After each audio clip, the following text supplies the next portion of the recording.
পৃথিবীর বুকে মুসলমান হলে হবে না, মুসলমান হয়ে জীবন যাপন করলে হবে না, আমাকে আপনাকে মুসলিম হতে হবে। একজন মুসলমান মদ্যপান করতে পারে, শরাব পান করতে পারে, একজন মুসলমান জিনা করতে পারে, অবৈধ কাজ করতে পারে, একজন মুসলমান ডাকাতি করতে পারে, একজন মুসলমান চুরি করতে পারে, একজন মুসলমান শরীয়ত বিরোধী কাজ করতে পারে।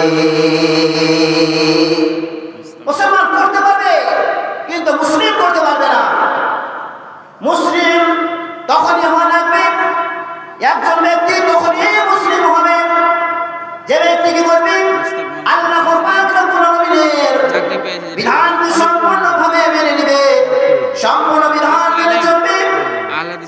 ইসলামের যত বিধান রয়েছে, মহান রয়েছে, আল্লাহ পাক রব্বুল আলামিন যে বিধান দিয়ে দিয়েছেন, এই বিধানের উপরে যে ব্যক্তি কঠোর থাকবে, দণ্ডবান থাকবে, আল্লাহ পাক রব্বুল আলামিনের সেই বিধানের উপরে দৃঢ়ভাবে, সুন্দরভাবে, সঠিকভাবে দণ্ডবান থাকবে, সেই ব্যক্তি হবে প্রকৃত মুসলিম।